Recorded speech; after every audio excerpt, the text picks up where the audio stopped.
하나님 나라를 위해 복음을 위해 애쓰시는 국내 목사님, 사모님, 선교사님들 반갑습니다. 저는 이천 더사랑 교회를 섬기고 있는 이효섭입니다. 먼저 제가 저희 더사랑 공동체 교회 이야기를 나누려고 이 시간 함께 했습니다.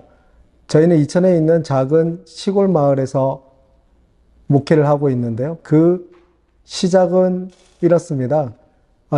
경기도 이천에 가면 조그마한 보육원이 있는데요. 그 보육원에 2012년, 13년도에 그 주사랑 공동체, 더 잘 아시겠는데요. 서울에 있는 주사랑 공동체에서 그 베이비 박스에서 온 아이들이 있었습니다. 어떤 아이들은 한 달이 지났고요. 대부분의 아이들이 돌이 지나기 전에 왔었는데요. 이 아이들이 왔을 때 제일 어린 아이가 이 탯줄도 안 떼고 온 아이들도 있었습니다. 근데 그 베이비박스에서 온 아이들이 100일이 됐을 때 제가 이 유일한 하객으로 그 아이들의 100일 잔치에 초대받았는데요. 그래도 이게 100일 잔치, 돌잔치에 초대받고 가면 조그마한 봉투에 세상에 잘 태어났다 해서 축의금을 가지고 갔습니다. 그리고 기도를 하고요. 그 100일 돌잔치를 축복해주고 축하해주고 이렇게 했었는데요. 근데 이 아이들이 자랐습니다. 처음에 돌도 안 된 아이들이 자라서 이제 3살, 4살이 됐는데 이 3살, 4살 된 아이들이 교회를 갔으면 좋겠다라는 생각을 하셨던 것 같아요. 그래서 그 보육원 원장님께서 이 아이들, 이제 갓 3살 된 아이들 9명, 4살 된 아이들 9명이 18명의 아이들을 교회에 보내면 참 좋겠다. 이 땅에 하나님 자녀로 태어났는데 비록 부모는 없어도 하나님이 아버지 돼주시니까 이 아이들이 믿음으로 신앙으로 교회의 울타리 안에서 자랐으면 좋겠다 생각을 하시고요. 교회를 이제 초소문해서 데려가시려고 했는데 애석하게도 이 경기도 이천에서는 이 아이들을 받아주는 교회가 없었습니다. 근데 그 보육원 원장님은 제 주일학교 선생님이셨는데요. 중학교 2학년 때 제가 부산에서 이천으로 전학을 왔는데 그때 교회에서 처음 만난 선생님이십니다. 이 선생님은 그 서울 장신대에서 신학을 하시고 MDB도 마치셨어요. 처음에는 교회 전도사로 사역을 하다가 교회보단 보육원으로 하나님의 인도하심이 있으셨습니다. 제 주일학교 선생님이시니까요. 벌써 30년 넘게 35년 가까이 교제하고 있는데 하루는 제가 한번 여쭤봤습니다. 선생님 왜 결혼 안 하십니까? 재작년에 은퇴를 하셨는데요. 아직도 미혼이십니다. 여자분이신데요. 왜 선생님 결혼 안 하셨습니까? 그랬더니 요선 목사, 내가 결혼을 해서 내 자식이 있으면 이 아이들을 내 자식처럼 사랑할 수 있겠냐고. 그래서 나는 고아의 엄마로 남기 위해서 이 아이들과 함께 하기 위해서 결혼을 안 하셨다는 거예요. 그 용장 밑에 약졸 없다는 말씀 많이 들어보시지 않았습니까? 제가 이런 주일학교 선생님 밑에서 신앙을 배웠습니다. 근데 그 원장님께서 하루는 이 아이들이 예배를 드려야 되는데 갈 수 있는 교회가 없다라는 겁니다. 바로 보육원 건너편에만 가도 이천에서 그래도 내노라는 교회가 있었는데요. 제가 그 얘기를 듣고 그 2016년 7월 마지막 주였는데요. 그 이야기를 듣고 선생님 그럼 제가 이 일을 위해서 신학을 했는데 제가 이번 주일 예배 때부터 주일 오후부터 이 보육원에 와서 예배 드리겠습니다. 그래서 보육원 강당에서 예배 드릴 수 있게 해주시면 제가 이 아이들과 함께 예배하기 위해서 섬기는 교회 오전 사역 마치고 그 사역 다 마치면 오후에 와서 예배하겠습니다. 라고 이야기를 했습니다. 말씀드리고 엄청 좋아하셨어요. 말씀드리고 이제 그 주에 첫 번째로 예배를 드리게 됐는데요. 저는 실은 신학을 아주 늦게 했습니다. 학부 때는 국어교육을 전공을 했는데요. 그 이천에서 조그마한 입시학원을 운영하고 있다가 아이들에게 세상 지식을 가르치는 것도 되게 중요한데, 복음을 이야기해줘야 사람이 궁극적으로 하나님 자녀로 변화되는구나, 라는 걸 깨닫고, 뒤늦게 38살에 그 아세아 연합신대 신학대학원, 지금 아신대로 바뀌었는데요. 그 뒤늦은 나이에 제가 아들, 딸, 3남매가 있는데요. 이 아이들 양육하면서 신학교를 뒤늦게 가게 되었습니다. 신학교를 마치고 나서 그 이듬해에 있던 이야기 말씀드리는 거예요. 우리 동네 세상에 아직도 이렇게 교회가 많은데 한국 교회에 얼마나 교회가 많이 있습니까? 한국 사회에요. 특히 이천에도 뭐 교회 많이 있습니다. 그런데 어떻게 이 아이들이 갈 수 있는 교회가 없을까? 그래서 이제 예배가 시작이 되었는데요. 그게 그 첫 번째 사진이 바로 그 사진입니다. 지금 이게 2016년 8월 마지막 주에 이 아이들과 드렸던 예배 사진입니다. 3살하고 4살인데요. 저기 젊어 보이는 젊은 목사가 접니다. 그 시간 동안에 이 예배하는 시간들을 통해서 하나님께서 교회를 세워 가시는데요. 처음에는 이 예배만 드릴 때만 하더라도 꿈에도 몰랐습니다. 이 작은 엄마, 아빠들은 어떤 이유에 있었는지 모르겠지만 이 귀여운 아이들이 베이비박스에서 이천으로 왔을 때 이 아이들을 그 구원의 방주, 베이비박스에서 구원의 방주로 옮기신 분이 하나님이시구나라는 것을 뒤늦게 알게 됐습니다. 벌써 저 3살, 4살 아이들이요. 13살, 14살, 초등학교 4학년, 5학년이 됐습니다. 그렇게 저렇게 첫 예배를 드리고 나서 제가 목사 안수 때문에 고민을 많이 했었는데요. 특별히 아신대학교는 초교파 신학교여서요. 목사 안수를 독립교단에서 받고 있습니다. 그 봄에 제 동기들이 많이 목사 안수를 받았는데, 물론 저도 그때 목사 안수를 받기 위해서 신청을 했었는데요. 그때 제 마음속에 교회로의 부르심이 또 있어야겠다. 그래서 하나님께서 나를 목회자로 또 쓰시겠구나라는 좀 확증이 또 필요했습니다. 신학교야 당연히 제 발로 걸어가가지고 하나님을 알아가는, 복음을 알아가고 하나님 나라의 복음을 깊이 아는 거에 대해서 너무 감사했는데요. 교회로의 또 부르심은 다르지 않을까 해서 그 봄에 제가 목사 안수를 신청했는데, 목사 안수 이제 면접까지 다 통과를 했죠.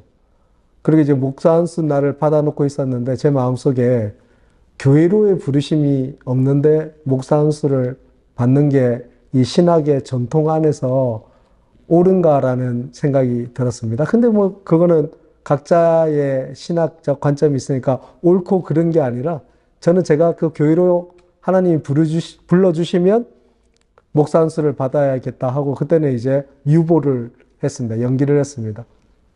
그게 2016년 봄이었는데요. 이 아이들, 2016년 7월, 8월 이 아이들과 함께 예배하면서 이 아이들이야말로 하나님께서 내게 주신, 예수님께서 보내주신 어린 양들이구나, 내 양을 치라라는 그 음성이 들렸습니다. 주께서 베드로를 찾아와서, 베드로야 너 나 정말 사랑하냐? 주님, 제가 주님 사랑합니다. 그래, 내 양을 먹여라. 두 번째 또 물으시지 않습니까? 베드로야 너 정말 나 사랑하지? 예, 주님, 제가 정말 주님 사랑합니다. 그래, 베드로야 내 양을 쳐라. 근데 또 물으시지 않습니까? 베드로야 너 진짜 나 사랑하냐? 주님, 제가 진짜 예수님 사랑합니다. 그래, 내 양을 먹여라. 근데 이제는 네가 가고 싶은 대로 가는 거 아니고 다른 사람들이 너를 묶어서 데려갈 건데 넌 이제 그 데려가는 이끄심 따라서 살아라, 이랬지 않습니까? 그렇죠? 그게 저한테는 이 아이들이 주께서 제게 맡겨주신 어린 양들이구나. 제 마음속에 이런 울림이 있었습니다. 내가 고아의 아버지다. 나는 고아의 하나님이다. 구약에서 하나님께서 스스로를 나는 고아의 아버지다 라고 말씀하셨지 않습니까? 그럼 교회가 이 아이들의 엄마가 돼야 되겠구나. 그럼 저는 이 아이들을 지키는 목사가 돼서 평생 이 아이들 곁에 있겠습니다. 근데 그 하나님이 저한테 부탁하시는 것 같았어요. 내가 이 아이들의 하나님인데 네가 이 아이들 곁에서 예배하는 예배자가 됐으면 좋겠다. 네가 그럴 수 있냐 했을 때 제가 망설임 없이 제가 이들 곁에서 이 아이들 곁에서 교회가 되겠습니다. 해서요. 그때 교회 이름을 지었는데 더사랑 교회였습니다. 더 러브 처치인데요. 하나님의 그 사랑이 아니면은 더 사랑할 수 없구나라는 걸 깨달았습니다. 하나님이 예수님을 통해서 우리에게 보여주신 그 십자가의 그 사랑이야말로 이 아이들을 더 사랑할 수 있는 사랑의 근원이 될 수 있구나. 그래서 하나님이 내가 사랑이다. 하나님이 사랑이시구나. 사랑이시다라고 말씀하셨구나. 이런 마음이 들었습니다. 그래서 2016년 그 8월 달에 더사랑교회, 이 더사랑 공동체가 생겼습니다. 그 첫 번째 전경인데요. 이렇게 생겼습니다.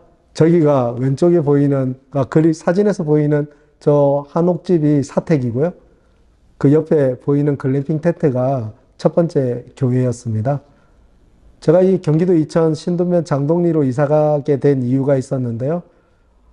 한국교회에 대한 교회에 대한 고민을 하고 있다가 교회가 가지고 있는 그 공동체성, 하나님 나라 한 백성으로서의 공동체성이야말로 교회를 지키는 힘이 될 수 있지 않을까. 예수 그리스도 복음 안에서 우리가 한 마을을 이루고 살아가는 것이 공동체성을 회복하는 일이지 않을까 해서요.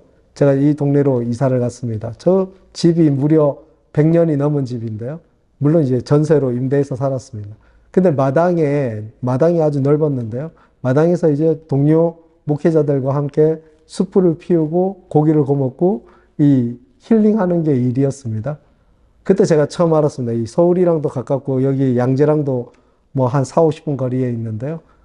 이 수도권에서 치열하게 목회하는 목사님들이 정말 치열하고 힘들게 목회를 하시는구나. 그래서 거의 뭐 일주일에 한 번씩은 마당에 숯불을 피우고 이 삼겹살을 구웠던 것 같습니다. 그렇게 하는데요. 어떤 목사님은 한 번은 재워달라고 그렇게 때를 쓰시는 겁니다. 저기 방이 두 칸밖에 없는데요. 저희 부부 또 애들 셋 하면 이제 딱 나눠자면 되는데 그 목사님의 부탁으로 우리가 한 방에서 자고 건너방을 내드린 적이 있었습니다. 그리고 또 이천의 신둔에 가면 갈렙 선교 공동체라는 작은 선교 공동체가 있었는데요. 그 공동체 때문에 제가 그 공동체에서 사역을 하면서 공동체성이 중요하구나라는 걸 알게 되었습니다.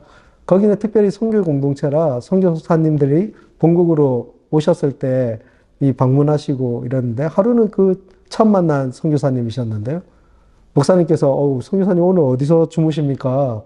그랬더니 선교사님이 제가 이천 다음에 일정이 없습니다 그러시는 거예요. 그랬더니 제가 그날 처음 봤는데요. 놀랍게 저희 담임 목사님께서 선교사님 주무실 데 없으면 여기 이효섭 전도사님 댁 가서 주무십시오. 그래가지고 그날도 저희가 한 방에서 자고 5 식구가 한 방에서 자고 건너방에서 그 선교사님이 주무신 적이 있었습니다. 그래서 이러면 안 되겠다 싶어가지고요. 제가 마당에다가 글램핑 텐트를 쳤는데요. 저게 훗날에 교회가 되었습니다. 제가 2017년 1월 1일 날 새롭게 교회가 개척이 됐는데요. 이 갈렙선교 공동체에서 그 순종의 훈련을 잘 받고 그 담임 목사님께서 이호섭 전도사님이 이제 개척해서 이 교회를 개척했으면 좋겠습니다. 이런 말씀을 하셨습니다. 제가 바로 그 성회원 아이들과 함께 예배 드린 지 4개월 정도 됐을 때거든요. 계속 그 가을에 아내와 함께 새벽마다 교회에 가서 기도를 하는데 하나님이 제 마음에 주신 감동은 새 노래를 불러라는 거였습니다. 새 노래를 불러라.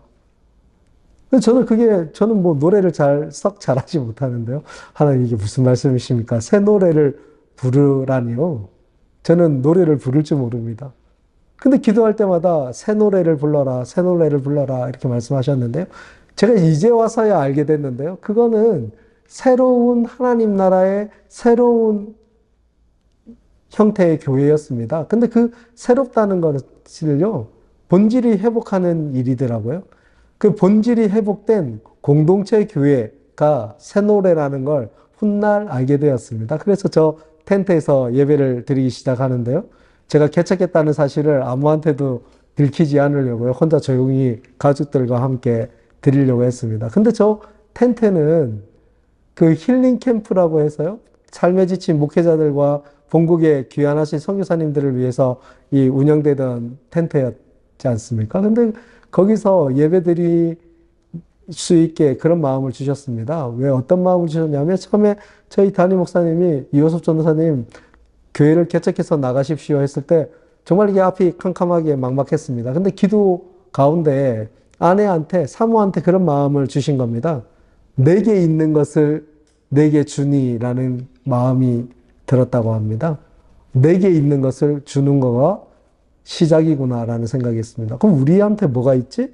라고 이제 그 텐마루에 앉아서 마당을 쳐다보고 있는데 아내가 저한테 여보 저기 텐트가 있잖아요. 저 텐트에서 예배를 시작하면 좋겠네요. 해서 저 텐트에서 예배를 시작하게 되었습니다. 그때가 2017년 1월 1일이었습니다.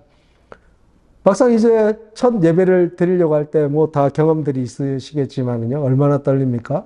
그렇다고 주변에 이 교회 개척했습니다 라고 광고도 못하고 조용히 예배가 시작되었는데 그 첫 번째 예배 시간이었습니다. 이렇게 많은 분들이 오셨습니다.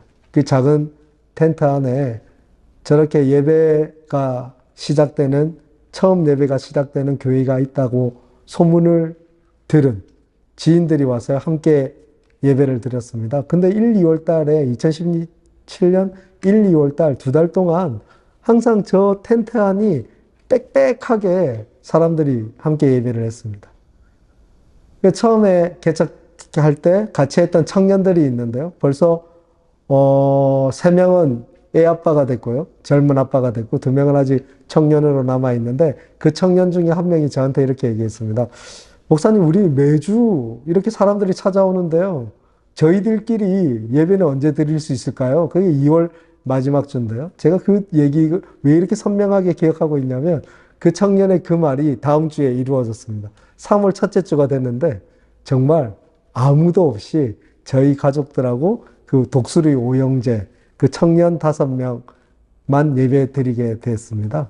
그래서 제가 그 청년한테요. 준수 형제 우리끼리 예배 드리니까 속이 편안합니까? 좋습니까? 이렇게 우스개 소리를 한 적이 있었습니다. 이렇게 텐트에서 예배를 드렸습니다. 또 그 텐트에서 예배 드린 이유 중에 하나는 우리 믿음의 선배들이 이런 말씀 하셨지 않습니까? 야, 우리 때 6, 70년 때는 먹고 살 게 없어가지고 텐트 치고 십자가만 땅에 꽂아도 사람들이 구름처럼 몰려왔다고 그런 얘기 하잖아요. 요즘에 젊은 목사들은 패기가 없다고. 그래서 제가 그러면은 이 패기 하나님 나라의 낭만을 좀 보여드려야겠다 해가지고 저 텐트에서 예배를 드렸는데요. 그렇게 텐트에서 예배를 드리면서 정말 그 하나님께서 이 하나님 나라를 위해서 어떤 일들을 도모해 나가시는지 그리고 사도 바울을 통해서 하나님 나라가 확장될 때 사도 바울이 왜 텐트 메이커로 살았는지 조금 이해할 수 있었습니다. 그러던 중에 저 사진 오른쪽 그 뒤에 그 멀대같이 큰 형제가 있는데요. 포항에서 온 만화가입니다. 지금은 이제 웹툰 작가가 됐는데요. 저 형제가 포항에서 이천에 올라오는데 이천 물가가 비싸니까 너무 이 청년들이 자립하기 어렵다는 겁니다. 그래서요. 집을 구해야 되는데 어렵습니다, 목사님. 그런데 저희 집 앞에 뭐가 있었냐면 이런 건물이 있었습니다. 이렇게 버려진 건물이 있었습니다. 근데 저 건물은 1970년대에 새마을 운동 기념 사업으로 지어진 신둔, 경기도 이천 신둔면 최초의 콘크리트 건물입니다. 근데 제가 이사했을 때만 해도 바로 그 텐트, 그 맞은편인데 길 하나 사이로 저 풍경이 보이는 겁니다. 얼마나 삭막하고 여름이면 이 잡초가 무성해가지고요. 되게 또 무섭기도 했습니다. 그러니까 그 웹툰 청년이 원룸을 얻기가 너무 비싸고 이러니까 어떻게 하면 좋을까 고민하던 차에 제가 저 건물이 눈에 들어왔습니다. 그래서요, 저 건물 주인을 수소문하고 찾아가서 이렇게 흉가로 방치되어 있는 건물인데 제가 깨끗하게 리모델링해서 깨끗하게 쓰겠습니다. 그러니까 저한테 공짜로 임대해 주십시오 했더니요, 그분이 되게 저를 어이없게 쳐다보고 계시더라고요. 야, 세상에. 목사들이 세상 물정 참 모르는데 이 젊은 목사는 더 세상 물정 모르는구나. 이런 얼굴로 저를 빤히 쳐다보는 거예요. 세상에 임대료 없는, 월세 없는 게 어디 있습니까? 그래서 제가요, 그러면 보증금 100만 원에 20만 원 해주십시오 했더니 그분이 막 웃으시더라고요. 보증금 100만 원에 20만 원이라니. 근데 결국에는 300만 원에 20만 원에 저희가 임대를 했습니다. 그리고 나서 그 청년들이랑 지금 페인트 칠하려고 그 오래 묵은 때를 벗기고 있는데요.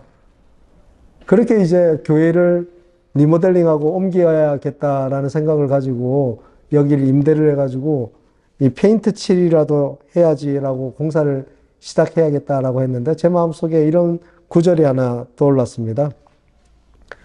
Every wall is a door라는 이 간단한 문장인데요. 세상의 모든 벽은 문이다. 나는 평소에 제가 좋아하던 문장이었습니다. 그래서 그 방금 전에 얻은 그 옆에 한쪽 벽에 저 글자를 먼저 새겨놨습니다. 이 막상 건물을 얻고 나니까 어떻게 건물을 리모델링 해야 될지. 하나님께서 분명 새 노래를 불러라고 말씀하셨는데 어떻게 새 노래를 불러야 될지 너무 막막했는데요. 그때 제가 이 글귀를 벽에 새겨놓고 세상 모든 벽은 문이다.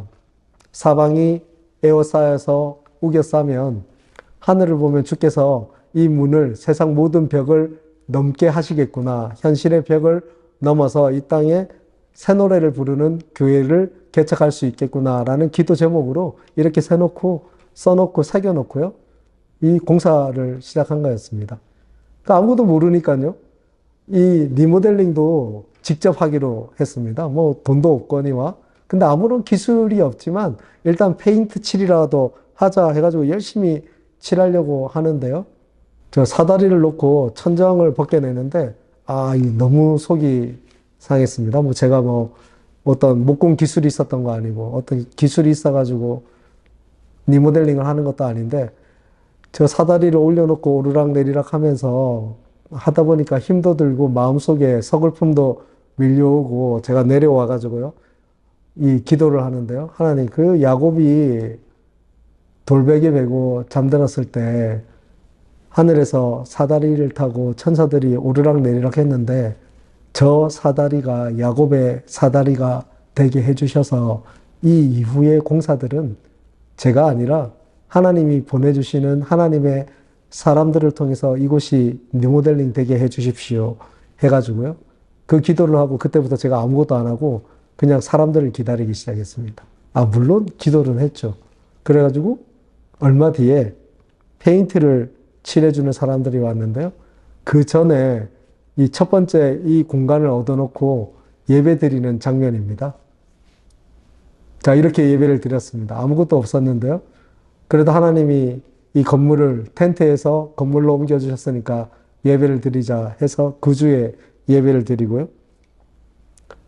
그리고 이 사람들이 왔습니다. 이 베이비박스에서 온 아이들이 이제 좀 자랐죠. 몇 개월 뒤의 이야기인데요. 그리고 또 사람들이 와서 조명을 설치해주고 뒤에 벽을 리모델링을 해줬습니다. 그리고 또 사람들이 와서요. 교회 바깥에 외관을 깔끔하게 칠해줬습니다. 이렇게 된 첫 번째 건물인데요. 이렇게 깔끔하게 정리가 됐습니다. 그리고 지금 사진은 이렇습니다. 이런 과정들을 보면서 하나님께서 중간에 이 목수를 보내주셨어요. 저희 집 100년 넘은 집 화장실이 불탄 적이 있었는데요. 다행히 화장실만 불탔습니다. 그 불탄 화장실을 고쳐주기 위해서 목수 한 분이 오셨는데 그분이 제가 아침마다 공사하기 전에 모닝커피를 드립으로 내려드렸는데요. 어찌됐든 그 며칠간의 공사 끝에 저 앞에 저 건물이 교회냐고 그러면 자기가 이번 주부터 교회를 나오시겠다고 하신 거예요. 그래서 교회에 출석하시더니요. 지금은 저희 교회 안수 집사님이 되셨습니다. 한 6년 정도 출석하시다가 이 안수까지 받으셨는데요. 그때 그 목수 집사님께서 이 교회를 이렇게 리모델링을 하신 겁니다. 그 바깥에 나무를 심고 이 바깥에 정원을 가꾸시는 분은 또 은퇴하신 신부님이 계십니다. 성공의 신부님이 계신데요. 은퇴하시고 저희 교회에 오셔서 저렇게 하나님 나라의 정원지기로 살고 계십니다. 이 놀라운 일들인 거죠. 제가 이런 시간들을 보내면서 하나님이 저한테 주신 마음들이 있었는데요. 아, 교회는 환대의 공동체구나. 예수 그리스도께서 배신한 제자들을 찾아가서 와서 아침을 먹어라, 와서 조반을 먹어라, 이렇게 말씀하시지 않으셨습니까? 아, 교회는 누구라도 삶에 지친 사람들이 찾아왔을 때 와서 조반을 먹어라. 밥은 먹고 다니십니까? 하면서 환대의 공동체구나, 이런 마음들이 들었습니다. 그렇게 개척을 하고 7년이 지났는데요. 그 베이비박스에서 온 아이들도 열심히 너무 자라서 이제 12살, 13살, 14살 이렇게 됐습니다. 근데 제 마음속에 하나님 주신 마음은 네가 이 아이들이 자립을 해서 청년이 되었을 때 언제든지 올 수 있는 고향 같은 마을이 되라는 거였습니다. 하나님은 때때로 저에게 항상 새 노래를 부르기를 원하셨는데요. 또 새로운 노래를 부르라는 겁니다. 아, 이제는 좀 개척 7년이 지나고 이제는 그동안 이 수고한 거 있으니까 잠깐 쉬었다 가도 좋겠다라는 생각이 있었는데요. 이게 2015년도에 제가 그 웹툰 작가 청년한테 부탁해서 그린 마을 지도입니다. 태아 형제, 우리가 지난 5년 동안 하나님 나라를 꿈꾸면서 새 노래를 부르면서 교회를 개척해서 이렇게 왔습니다. 그동안 함께 나누었던 비전, 교회는 공동체입니다. 라는 그 비전에 따라서 이 마을 지도를 하나 그려주세요. 그거는 그동안 이 나누었던 하나님께서 우리에게 주신 그 마을에 대한 이 지도를 그려주면 좋겠습니다. 라고 얘기를 했습니다. 그랬더니 성실한 청년이 목사님 그러면 다시 자세하게 말씀해 주시면 정말 멋진 마을 지도를 제가 그려볼 수 있을 것 같아요. 다시 한번 정리해서 말씀해 주세요. 그랬는데요. 제가 그러면 그게 무슨 의미가 있습니까? 그동안 5년 동안 함께 나누었던 그 비전, 그게 목회의 열매니까 그 하나님 주신 마음으로 지도를 그려주십시오 했는데요. 이렇게 그려서 왔습니다. 가운데 보면 꽃피는 봄날 마을 공동체가 있고요. 그리고 이 꽃봄 하우스, 자립 청년들을 위한 집입니다. 그리고 그 위에는 실버타운이 있는데요. 저희가 이 후원하는 선교사님들이 계십니다. 이제 그 중에는 아마존에서 30년 넘게 사역했던 그 선교사님이 이제 은퇴를 하셔야 되는데요. 실은 진작에 은퇴하셨어야 되는데 그 아마존을 지키는 밀링 한가운데 있는 미전도 종족 부족들을 지킬 수 있는 후임 선교사가 없어서 아직도 은퇴를 못 하시고 계신데요. 드디어 재작년에 후임 선교사가 와서 지금 그 사역지 이양 작업을 하고 있습니다. 저는 저희가 후원하는 선교사님들이 이 본국에 왔을 때 집이 있었으면 좋겠는 겁니다. 평생 하나님 나라를 위해서 헌신하셨는데 이 땅에 왔을 때 환대해주는 공동체, 이 정말 방 한 칸 없다면 그 얼마나 서럽겠습니까? 예수님도 인자는 머리 둘 곳이 없다 하고 눈물을 흘리신 거 아니겠습니까? 물론 그 예수님이 흘리신 그 눈물이랑은 다른 의미겠지만은요.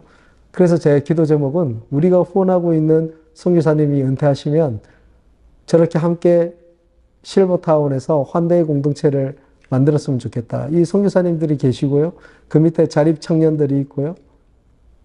그리고 또 그 오갈 데 없는 아이들이 함께 마을을 이루어서 살아간다고 하면 얼마나 이 서로 멘토링이 되고 스스로 마을이 서로를 지켜주지 않겠습니까?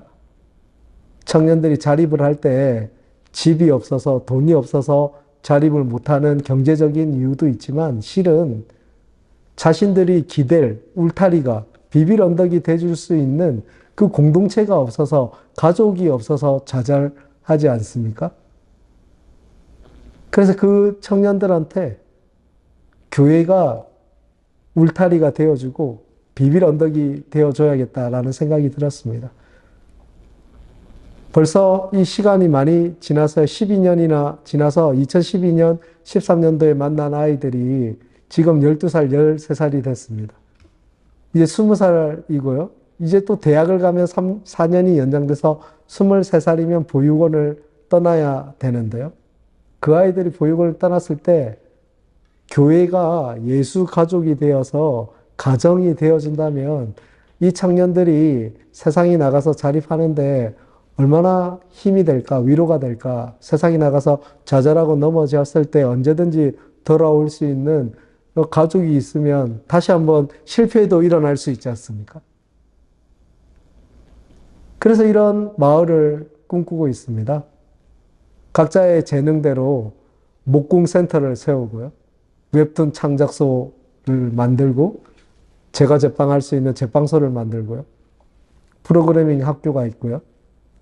그리고 이 아이들이 마음껏 뛰어놀며 가르칠 수 있는 학교와 놀이터가 있고 지속 가능한 경제 공동체로 살기 위해서 밥집과 카페가 있다고 한다면 이 시대 가운데 하나님 나라의 모델로 지속 가능한 해석 공동체로 우리가 마을 공동체를 이루며 살아가는 이 꿈이 생겼습니다. 처음에는 참 무모하게 보였었는데요. 제가 이 그림을 그림표로 작년에 붙였습니다, 교회에. 이제 개척 후 7년이 되었습니다. 하나님 나라의 희년을 선포하고 우리가 시즌2로 넘어가야 됩니다. 지난 7년 동안 너무 잘 버티고 코로나를 지나면서 그 코로나의 어려움도 우리가 잘 이겨냈는데, 하나님 은혜로 잘 이겨냈는데요. 하나님께서는 다시 우리에게 일어나서 새 노래를 불러라는 것입니다. 그런데 이 그림을 보여줬을 때 시골에 있는 작은 교회가 이 일을 어떻게 감당할 수 있을까 모두가 다 의심의 눈초리를 이렇게 있었는데요. 그때 마침 그 성혜원의 원장님께서 퇴임을 하셨습니다. 평생 이 고아들의 어머니로 살으시고요. 그리고 동료 그 신학교 동기들, 개척교회 목사들 돕고 파송된 선교사들 돕는다고 모아둔 게 전혀 없으셨는데 어떻게 그 퇴직금으로 땅을 사고 집을 겨우겨우 지어 가시는데요. 그때 저희 더사랑 목수 집사님께서 나서셔서 그 최소한의 비용, 자재비와 최소한의 일당으로 제가 원장님 댁 은퇴하신 집을 지어드리겠습니다 하고 나셨었어요. 근데 이 원장님은 그냥 집이 아니라 그러면 이미 자립해서 떠난 10수년 전에 이 보육원을 떠나서 가정을 이룬 이 가정을 이룬 가족들의 집이 돼줘야겠다. 시집간 이 여자 청년들한테는 친정이 되어주고 장가간 남자 청년들한테는 본가가 되어주겠다 해서요. 우리 집이라는 이름을 짓고 이 우리 집 짓기 프로젝트를 진행을 했는데 그게 이제 성공을 하셨어요. 이렇게 지어졌습니다. 그 집이요. 이게 우리 집입니다. 저기 황토색 우도옷을 입고 계신 분이 그 저희 목수 집사님이신데요. 이 집을 지으면서 하나님이 하시는 놀라운 일을 경험을 하셨습니다. 우리 목수 집사님께서 이 집을 짓고 따오시더니 목사님, 자기가 그 환대의 공동체 마을 지도 봤을 땐 이게 터무니없고 택도 없구나. 이거 어떻게 우리가 할 수 있을까라고 이 믿음 없는 마음이 들었는데요. 그 성현 원장님 댁 우리 집 프로젝트를 지으면서 건축하면서 주변의 교회들이 돕고 이름 없는 성도들이 돕는 거 보면서 하나님 살아계신 것을 자기가 또 경험했습니다. 그래서 저 마을 공동체 지도에 있는 저 10채의 건물들, 집들을 짓는 거 자기가 충분히 할 수 있을 것 같습니다. 아무 일도 아닙니다. 라고 이렇게 고백을 하시는 겁니다. 그리고 나서 이 집이 지어지고 나서 저희한테 또 시즌2를 시작하면서 이 아이들, 이미 보육원을 떠나가 있는 청년들, 자립 청년들을 위해서 사역을 시작하라는 마음을 강권적으로 주셨는데요. 그렇게 해서 다시 집이 지어졌습니다. 이 공유주택, 꽃봄 공유주택인데요. 작년 8월에 처음에 보여드린 그 사택에서 나가게 됐습니다. 그 집주인이 더 이상 연장하기 어려우니까 이번 계약이 만료되면 나가셨으면 좋겠습니다. 라는 이 청천벽력 같은 이야기를 들었습니다. 그 어떻게 해야 되나 고민을 하고 있었는데요. 그러면 우리 아이들이 이제, 우리 첫째가 지금 이제 군대를 가가지고 21살인데요. 첫째가 군대 가기 전에 이런 얘기를 했습니다. 아빠, 우리 친구 중에 내 방이 없는 거는, 자기 방 없는 사람은 나밖에 없어. 그 얘기를 하는 거예요. 둘째도 똑같은 얘기 했습니다. 고등학교 2학년인데요. 나도 지금 고등학교, 그때는 1학년이었죠. 고등학생인데 자기 방 없는 사람은 나밖에 없어. 막내가 딸입니다. 아들, 딸인데요. 막내가 중학교 2학년. 얼마나 그 사춘기 예민할 때입니까? 그 막내도 그러는 거예요. 아빠, 내가 여잔데 오빠들 둘이랑 같이 살면서 자기 방 없는 사람은 자기밖에 없다는 겁니다. 그래서요, 제가, 이 가족들한테 교회 개척하면서 너무 힘들고 어렵게 지냈구나. 근데 가족들한테 너무 희생을 강요했구나. 그래서 좀 무리가 되더라도 근처에 있는 빌라를 좀 얻어보자라는 생각이 들었습니다. 어차피 더 잘 아시겠지만 전세자금 대출 받아서 20%만 자비로 하면 되니까요. 그래서 제가 큰 용기를 내서 주변에 있는 빌라를 알아보러 다녔습니다. 그 첫 번째로 이렇게 빌라를 알아보고 왔는데요. 저희 목수 집사님께서, 목사님 그 사택은 어떻게 하기로 하셨습니까? 해서 주변에 싼 빌라들이 있어서요. 애들도 자기 방이 있어야 된다고 해가지고 주변에 있는 빌라를 알아보고 있습니다. 그랬더니 우리 목수 집사님께서 빌라가 이 근처에 얼마죠? 했더니 1억 한 7, 8천 정도 하더라고요. 전세로. 그래서 그렇게 해서 아이들 방하고 좀 편하게 애들을 지내는 게 저게 AB 노릇 하는 것 같습니다. 그랬더니 목수 집사님이, 목사님 그러지 말고 근처에 땅을 사십시오. 땅을 사세요. 그러면 자기가 그 송혜원 원장님 집 지으신 것처럼 공유주택을 지을 수 있을 것 같습니다. 라는 말씀을 하셨습니다. 근데 그 마음이 얼마나 감사합니까? 그래서 집사님 마음은 너무 감사한데 제가 어떻게 또 그럴 수 있겠습니까? 저는 어쨌든 제가 할 수 있는 한 열심히 한번 해보겠습니다 하고 다음날 또 빌라를 알아보러 다녔는데 정말 괜찮은 빌라가 있어서요. 여기를 계약하고 와야겠다라는 생각을 가지고 왔는데 집사님이 또 물어보시는 겁니다. 목사님 사택은 어떻게 하기로 하셨습니까? 집사님 저희 이제 빌라 계약하려고 어제보다 더 싼 빌라가 나와서 거기 계약하려고 마음먹고 왔습니다. 그랬는데 집사님께서 저한테요.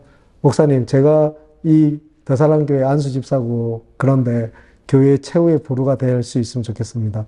그러니까 땅을 사서 집을 짓자고 하신 겁니다. 사택도 짓고 청년 자립주택, 공유주택도 짓자고 말씀하신 거예요. 그래서 작년 8월에 시작됐는데요. 근데 저희가 아무런 이 조그만 개척교회가 재정이 어디 있겠습니까? 그래서 이 근처를 돌아다니다가 플랜카드 있지 않습니까? 주인 직거래, 주인 직접 매매하는 플랜카드를 봤는데요. 제가 그 플랜카드를 보고 여기 땅 좋으니까 전화를 한번 해봐야겠다 해서요. 전화 통화를 했습니다. 땅 주인이랑요. 그 바로 옆에 사셔가지고 만났는데요. 그 200평이나 되는 이 네모난 좋은 땅이었습니다. 그래서 이제 여차저차해서 한번 여쭤봤죠. 사장님 이게 지금 여기가 평당 시세가 어떻게 되나요? 했더니 평당 시세가 120만 원이라는 겁니다. 200평이니까 2억 4천이죠. 그렇군요. 이게 너무 큰 돈이지 않습니까? 저희는 가진 게 아무것도 없었으니까 그냥 돌아오면서 저 땅 참 좋은데 우리가 재정으로 아무것도 할 수 있는 게 없으니까 참 어렵다 하고 이렇게 지났는데요. 그리고 한 일주일 뒤에 제가 마음속에 이 주인분을 한 번 더 만나면 좋겠다라는 생각이 들어서 찾아갔습니다. 그래가지고요. 사장님 이거 저희가 매입하고 싶은데 얼마에 저희한테 주실 수 있을까요? 라고 물어봤더니요. 옆집 사람들은 2억 4천에 지금이라도 당장 산다고 하는데 저한테, 그때는 제가 목사인지도 모르셨죠. 저한테 사신다고 하면 2억 2천에 해드리겠습니다. 라는 겁니다. 제가 깎아달라는 얘기도 안 했는데 이분이 먼저 그렇게 제안을 하신 거예요. 그래도 아내하고는 저희가 재정이 없기 때문에 너무 좋은데 어쩔 수 없이 돌아왔습니다. 근데 그때 참 이 비참한 마음이 들었습니다. 한 집의 가장인데 어떻게 가족들 그리고 그 마을로 가야 되는데 그 꿈을 어떻게 이룰 수 있을까 이런 생각이 들었었는데요. 그냥 용기 내가지고 그 집주인분한테 전화를 했습니다. 사장님, 제가 어찌됐든 그 땅 매매 때문에 한 번 더 뵙고 싶은데 시간이 어떻게 되십니까? 라고 했을 때 지금 자기가 쓸개 제거 수술을 하러 병원에 입원했는데 다음 주 화요일 날 퇴원을 한다는 겁니다. 그래서 퇴원하면 한번 찾아뵙겠습니다. 퇴원하고 뭐 쾌차하시면 연락 좀 주십시오. 찾아뵙겠습니다. 했는데 이분이 퇴원하는 날 다음 주 화요일 날 바로 연락을 주셨습니다. 만나자는 거예요. 그럼 먼저 전화가 온 거라 이제 제가 찾아갔죠. 찾아가는데 아내한테 전화가 왔어요. 당신 어디야? 라고 했을 때 나 지금 그 땅 주인 만나러 가는데 하니까 아내가 아니 우리가 비용이 재정도 없고 그런데 땅 주인 만나서 속상한데 뭐 만나러 가냐라고 했을 때 그냥 내가 생각이 있으니까 그냥 만나고 오겠다고 했는데요. 계속 꼬치꼬치 캐묻는 거야. 아마 사모님들 목사님들이 새로운 사역 시작하신다면은 또 무슨 이 양반이 어떤 일을 벌일까 하고 걱정돼서 꼬치꼬치 캐물으시잖아요. 제 아내도 그랬습니다. 그래서 제가 무슨 생각인지 얘기해 보라는 거죠. 그래서 제가 땅값이 2억 2천이니까 이분한테 가서 1억 5천을 뭐 어찌됐든 모르겠으니까 1억 5천을 구해서 먼저 드릴 테니까 7천만 원은 집 짓고 나중에 드리겠습니다라고 얘기해 볼 거라는 거예요. 그랬더니 아내가 이제 펄쩍펄쩍 뛰는 거죠. 왜 그런 말도 안 되는 일을 하냐. 남한테 말도 안 되는 얘기해가지고 그게 뭐냐. 막 이렇게 얘기했었어요. 그래서 제가 저도 얼마나 속상했겠습니까? 그러는 제가요. 그래가지고 제가 버럭 화냈죠. 야, 그러면 이게 하나님 뜻이 아니니까 안 하면 된다고 끊고 주인을 만났는데요. 만나고 나서 놀라운 일이 일어났습니다. 처음에 이제 수술했으니까 서 있기가 불편하니까 자기 집으로 이렇게 딱 들어가자는 거예요. 들어갔더니 저는 지금까지 태어난 것 중에 개인 집에 이렇게 큰 달마도가 현관에 정면에 달마도가 딱 붙어 있는 겁니다. 그래서 그래도 저는 목사니까 뭐 현관문 열고 들어가서 십자가가 있었으면 얼마나 용기가 생겼겠습니까? 근데 이 달마도라니요. 번지수를 잘못 찾았구나 했는데요. 앉아가지고 제 상황을 설명했습니다. 사장님, 제가 2차 저차에서 보육원 아이들과 사역하고 있고 또 우리 집 아이들 있고 집을 지어야 되는데 이 땅 사가지고 뭐 하면은 집 짓기는커녕 텐트 치고 살아야 되는 그런 어려움이 있습니다. 그러면 뭐 제 사정을 구구절절히 말씀드렸어요. 그분도 들으면서 되게 어이없었지 않겠습니까? 돈 주고 매매할 일인데 이거 왜 이런 얘기를 할까 이런 생각을 하셨을 수 있는데요. 그분이 곰곰이 생각하시더니 뭐라고 한참 제 얘기를 듣고 생각을 하시더니요. 뭐라고 하시냐면요. 그러면 이게 2억 2천이니까 자기가 저 땅 1억 800 대출 받았는데 1억 2천 먼저 주면 명의를 이전해 줄 테니까 1억은 집 다 짓고 달라는 겁니다. 저는 그때 속으로 이게 하나님 뜻이구나라는 확신이 들었습니다. 아니 요즘 같은 세상에 땅값을 다 치르지도 않았는데요. 누가 명의를 이전해 주겠습니까? 법무사 사무실에 갔더니요. 법무사도 이런 경우는 없다고 재차 물어보는 겁니다. 재차. 그렇게 시작된 일이었습니다. 아내랑 이 땅을 매입을 하고 기도할 때 여기에 자립 청년들 공유주택까지 짓지 않으면 우리가 이 땅을 살 이유가 없습니다. 라고 얘기할 때 아내가 흔쾌히 동의를 했습니다. 우리가 하나님 시작한 일에 함께 하기 위해서 마을로 가기 위해서 하나님이 시작된 일이니까 이 일을 완수해야겠습니다. 라는 이야기를 했는데요. 그리고 이렇게 진행이 된 이야기입니다. 이 이야기 두서없이 이렇게 막 저희 이야기를 드렸는데요. 제가 드리고 싶은 말씀은 이 시대가 어렵다 하더라도 하나님께서는 하나님을 노래하는 새 노래를 부르는 하나님의 백성들을 찾고 계십니다. 우리가 믿음의 용기를 가지고요. 우리가 믿음의 용기를 가지고 하나님 나라를 위해서 그 이스라엘 백성이 홍해를 건넜을 때처럼요. 그 출렁이는 요단 강물 앞에 있었을 때 어떻게 했습니까? 언약궤를 메고 제사장들이 요단 강 가운데 들어갔을 때 요단강이 열리지 않았습니까? 다시 한번 우리가 말씀을 들고 말씀의 본질 앞에서 복음을 들고 세상 한가운데로 우리의 전 존재를 던진다면요. 하나님께서 우리를 통해서 새 노래를 부르게 하실 줄 믿습니다. 이 되게 좁은 시골 마을, 시골 교회의 이야기를 제가 두서없이 드렸습니다. 더 많은 이야기들이 있는데요. 제가 드릴 이야기는 극히 일부분입니다. 이제 이 8월 말이 되고 9월 초가 되면 여기가 준공이 끝나고요. 처음에 그 마을 지도를 그렸던 그 청년이 들어와서 살기로 했습니다. 그리고 성회원을 나가서 자립하기 위해서 고분분투하는 청년들과 함께 이 이야기를 나누고 있습니다.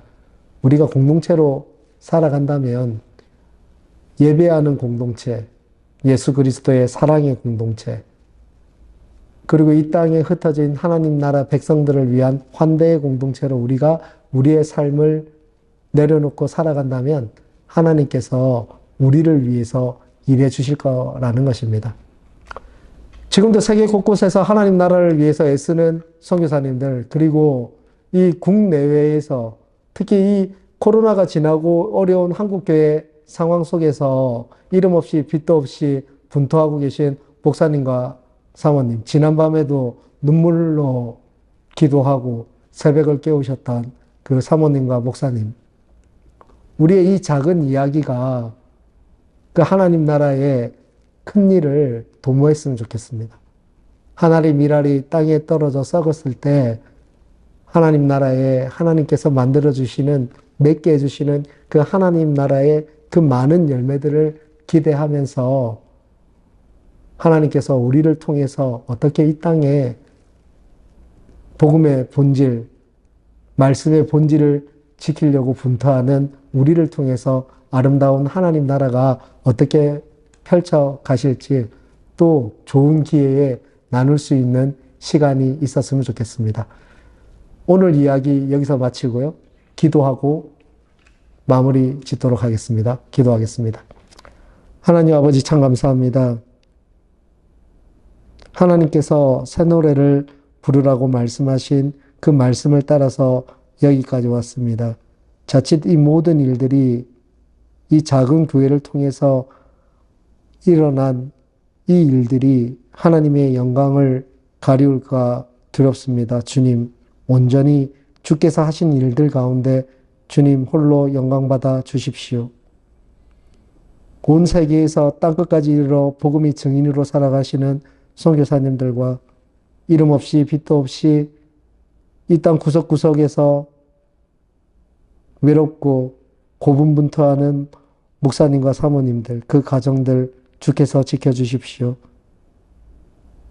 이 헤프레를 통해서 하나님 나라를 위해 지금도 역사하시는 하나님의 놀라운 일로 사용해 주시니 너무나 감사합니다.